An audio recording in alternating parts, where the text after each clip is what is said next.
Si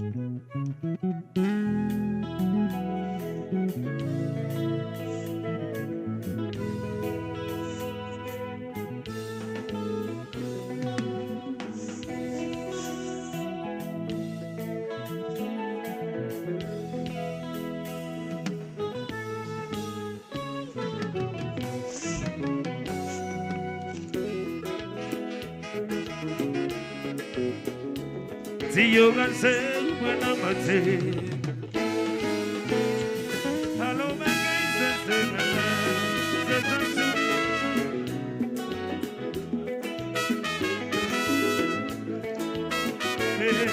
what's this one that we say? Oh, God, what they say? Yes, see,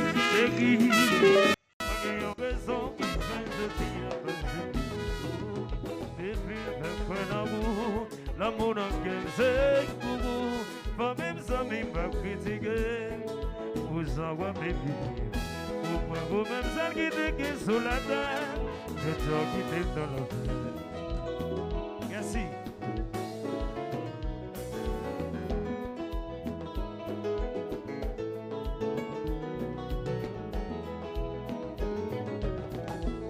Yes, hey.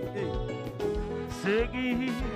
Ayant raison qui fait ce dire passer vous des films fait point d'amour l'amour n'a qu'un seul pour vous faut même ça même pas critiquer vous envoie mes billets au point vous même ça qui déguise sur la terre je dis à mon guide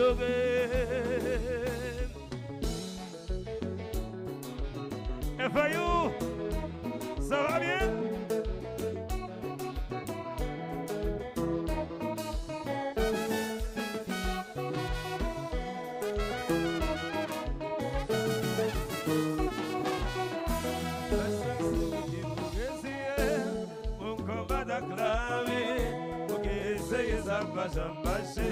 Est-ce que c'est une malédiction? Ça c'est moi qui pourrais essayer pour combattre la clavie. Pour essayer ça va marcher. Pour qui c'est moi? Ah, c'est pas moi seul qui pas bon. Pour un monde pas vivre avec. Qu'est-ce que c'est sous quoi trouver? Pour qui m'a fait à pas exister. Si vous avez envie de me combler, c'est pas une raison pour vous me jeter. Quand la vie a gagné la courir pour la pluie ou tomber la rivière. Moi, ça, c'est moi qui pourrais essayer pour combattre la vie. Pour que essayer ça va jamais marcher. Est-ce que c'est une malédiction? Moi, ça, c'est moi qui pourrais essayer pour combattre la vie. Pour que essayer ça va jamais marcher. Pour qui c'est moi? Aïe, c'est pas moi seul qui pas bon pour un monde pas vivre avec. Si vous gagnez sous quoi trouver, pour qui m'a fait à pas exister. Si vous gagnez envie de pas combler, c'est pas une raison pour vous me jeter. Quand la vie a gagné la courir pour la pluie ou tomber la rivière.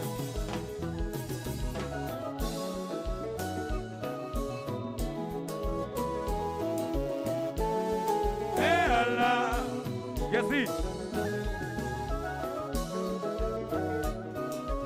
Wawa. Allah. Septan à la faire au fait. Il faut un petit cadeau assez au moniteur. Petit que notre à la tous. J'ai la question. J'ai que moniteur pendant.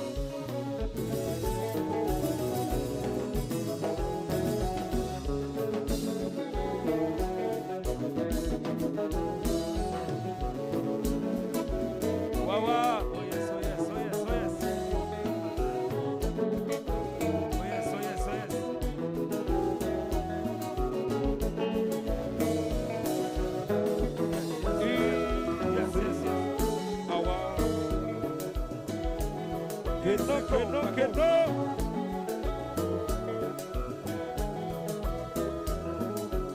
Hey.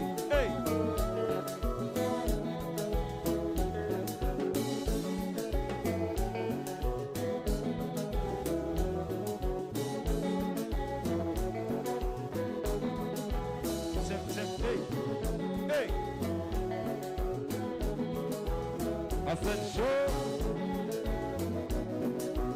Yes, see.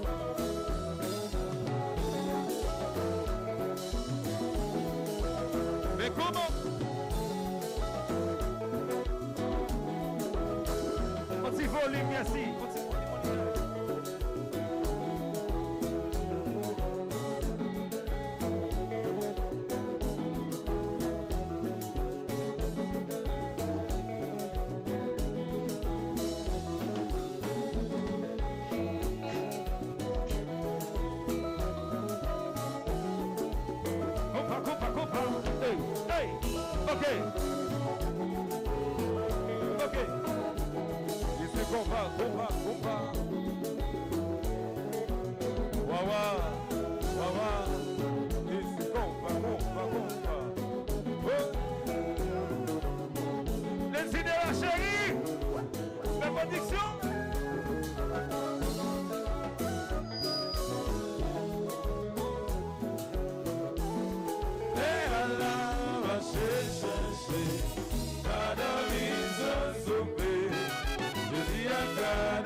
Comment nous est?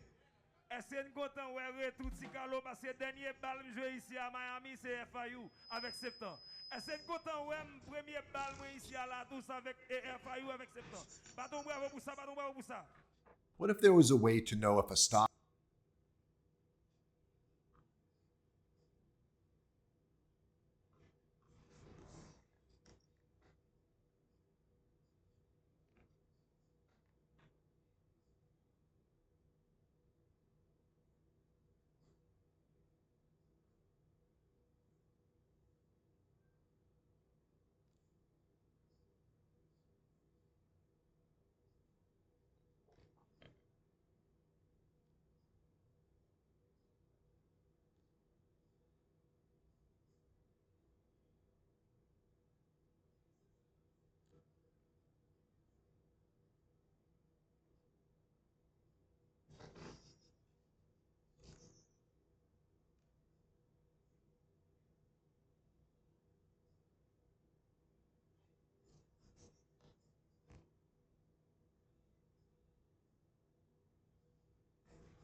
No me dejó, no me carité.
Allô Céline. Allô Wesley. Céline de Kaoa. Ça va bien?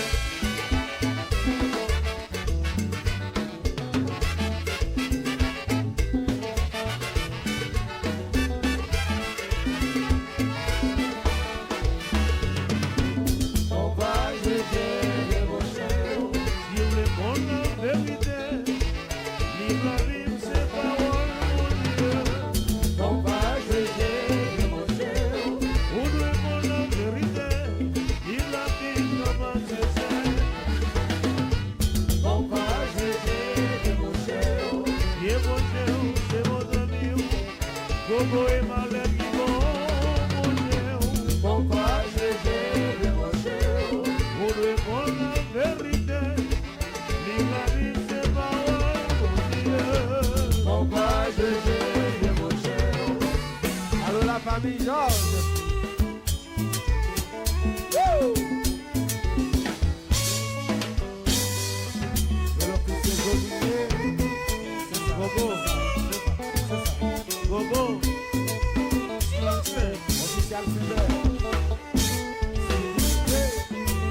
Allô Wesley.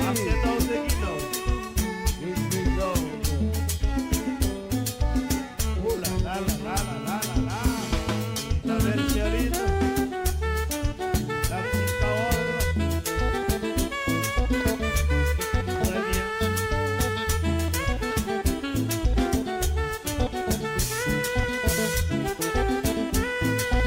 La famille Philippe, la famille. Allô Roland Grisford. On va juger.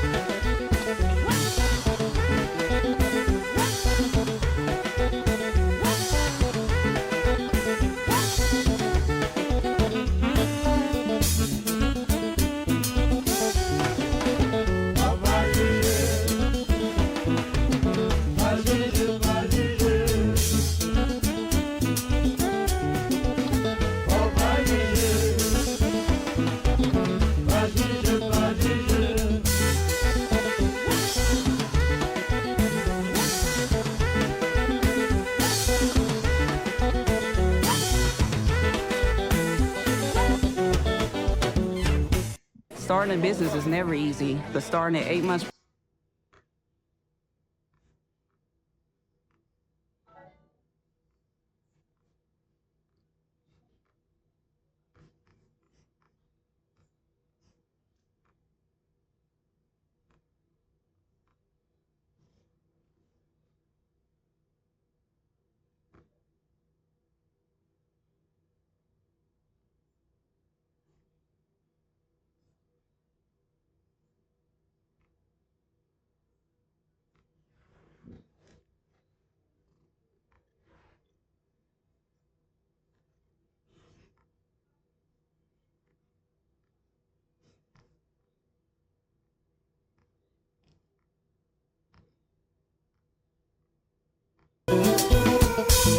Allô Wesley Georges.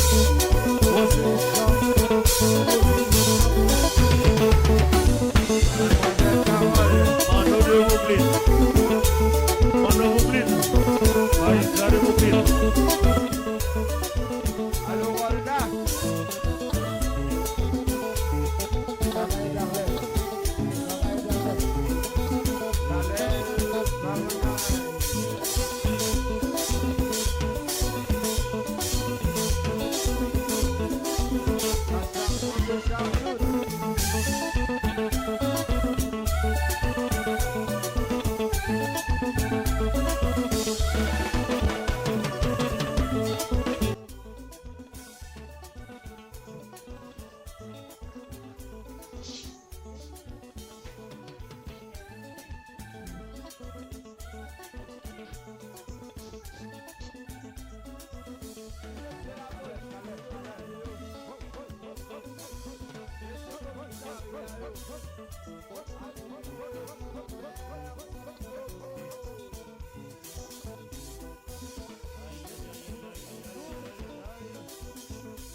At Mint Mobile, we're always looking for innovative ways to save you money, so you can keep paying $15 a month for premium wireless. That's why instead of hiring an expensive director for this commercial, we found someone willing to work for candy and approval. Hey, sweetie, Daddy's face is up here. Okay, there you go. All right, no, too high, honey. There you go. Hey. Huh? Nap time. So embarrassing. Sorry, guys, this one's on me.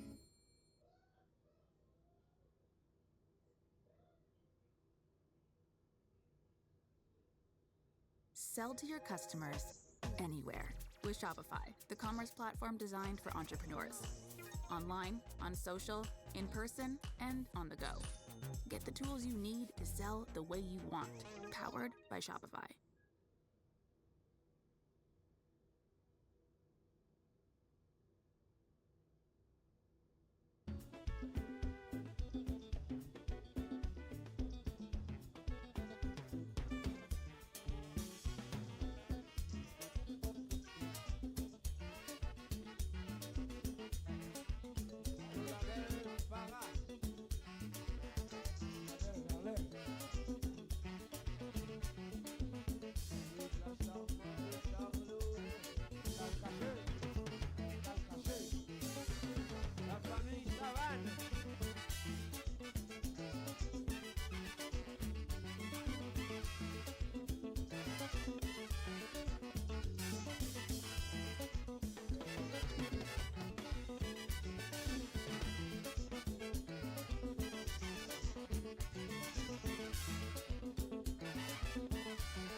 Recently, Dakar hosted its 15th Biennale of Contemporary African Art.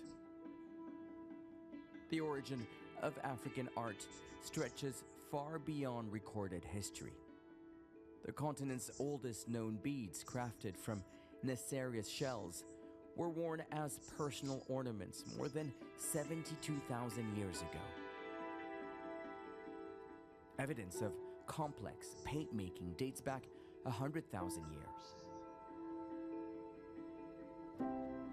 Across Africa, rock art preserves carvings that tells the story of life thousands of years ago. Yet, for centuries, Africa's artistic and cultural legacy has been misrepresented. As European explorers reached the West African coast, they encountered sophisticated and traditional sculptures, textiles, and ceremonial objects, each with its own distinct social and spiritual importance.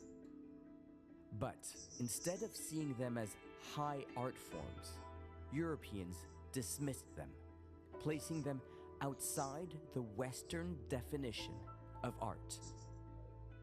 Colonialism reinforced this distortion. In the 19th century, African art was often called primitive. Western institutions and collectors reduced its significance to anthropological pieces rather than legitimate artistic expressions. But by the early 20th century, a shift began. Art historians such as Carl Einstein and Leo Frobenius redefined African art as an aesthetic and intellectual tradition. Meanwhile, European modernists like Gauguin, Picasso, and Matisse were inspired by its bold forms and raw emotional power, integrating African influences into their own revolutionary styles. Despite this newfound recognition, African artists largely remained on the margins of the global art scene. But as African nations gained independence in the mid-20th century, artists began reclaiming their narratives, using their work to explore themes of national identity, post-colonial struggles, and the economic realities of their continent. In this edition of Talk to Al Jazeera, we meet three women at the forefront of contemporary African art. Dynamic, diverse, and increasingly recognized globally as artists on the continent and in the diaspora, shaping a new dialogue on history, resilience, and the future. Because it's the culture. But, you know... As contemporary African art's narrative shifts, Senegal's Oumi Diaw has played an important role as art critic and specialist, deeply engaged in West Africa's modern art scene. She has focused on bridging the gap between African artists and the global market. But how does the world perceive African art today? Is it truly understood and valued on its own terms? Oumi Diaw, you are a contemporary art specialist. Thank you for talking to Al Jazeera. We're inside a gallery where there were a lot of pieces here of contemporary African art, and all of it has been sold. Now tell us, what's going on? It seems to be a real kind of drive or real excitement around African contemporary art. There's definitely a drive. We can see it worldwide. That's a given. In this case, it's a very unique perspective because it was more like of a story of a collector and an artist. The collector who started collecting because of this artist 30 years ago just had a coup de cœur for this artist called Fodé Camara, who's a very well-known artist, and basically he wanted to celebrate the fact that African people could collect art. So that's new for us, that we have something that is obvious, that even African corporations can say, we want to buy our artists and support them. And on top of that, there's a historical theme that was also into this exhibition, was to pay tribute to the tirailleurs sénégalais. So the tirailleurs sénégalais were those from West Africa that fought to liberate Europe, right? Absolutely, and those portraits was like represented in this gallery, and the fact that the new president has also visited the Biennale of Dakar. For the first time we see the president really watching and looking at the art, really brought also you know, this engouement to buy art even more. And you were saying that there's a lot of people collecting art, even African corporations or companies that are collecting art. Is this a business move? It is, but it goes beyond that. I think people are more proud of who they are. They're more keen to support their peers, to support art, and Dakar is a celebration city of art. So I think there's definitely a trigger that is operating currently, and I think people are no longer afraid to say, I love this artist, I just want to buy this piece and have it, show it to the family. So on the market, it seems that a contemporary African art jumped from $16 billion a year to $40 billion a year. I mean, those are extraordinary numbers. But are these conservative numbers? Because is all art being sold out there made public? Is this an informal market? How does it work? How does it operate? For the continent, I think we cannot rely on Western numbers, because the Westerners have their way of working. Of course, everything is documented. It's just the way it is. But in Africa, again, we don't have that gallery, that tier system of gallery collectors institution that is so well put together. So you will have a large potential of numbers that are not visible because it happens sometimes in a small atelier or in a home of an artiste, or just friends are going to see friends of friends and they just buy, and there's no way you can track that. So I think we have to be careful with the numbers that we're giving. I would say maybe there is more, maybe 3 times more. Who knows? But the good news is we're part of the conversation. What are people attracted to in African contemporary art? What is it that is tickling the buyer? We're alive. We are alive. African art is alive. It's like when you look at art, and this is something that I can speak for myself, because, you know, when I write about artists or an artwork, I photograph it first. And there's something that's going on in African art. Almost like the mystique of the heritage of secular or millenary years of ancestry. You can detect that. And I think that's what also triggered Picasso. Picasso, we said he was in front of some mask at the Musée de l'Homme, I think. But it's not that he looked at it, he was inspired because the liveliness of the artwork just goes straight to your bones, and all of a sudden magic happened. And I think that's really what makes us very different from every contemporary art in history.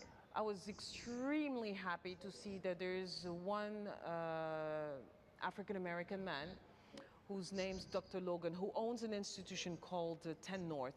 And he owns a lot of space in Miami, in what we call Opaloka, which is a city born in the 20s out of a fantasy of a billionaire who decided to create the 1001 Nights world with architecture that reminds us of mosque and Moorish. And this gentleman has decided to put 7 exhibitions of black art. Fantastic art. That tells me that we need to pay more attention. Well, one of the exhibitions in TED North that I saw at Miami Art Basel, it was a Sirikiki who's a Burkina Faso sculptor, who's one of the most high-profile sculptors today in the continent, and who also delivered to the government of Senegal the La Dior sculpture in bronze in Thiens. He did this exhibition representing all the masks that are in the European Museum. And just that, that the reaction of the people, the collectors that came to visit, because it was part also of the program of Art Basel show in Miami, were triggered by the fact that they say, oh my God, we never saw masks that are stolen and represented in Western museum interpreted into bronze body and the mask in pure bronze. Usually masks are in wood. So this is another artist that is influencing people to consider another form of buying art, even though the topic is still very crucial, which is restitution. So I think collectors, regardless, are paying attention. Are they buying what they're supposed to buy? Na machine na no machine.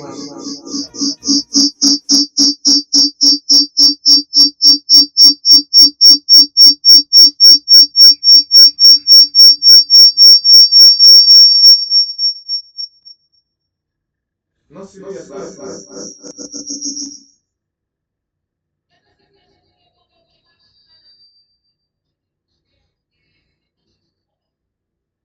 What point is it?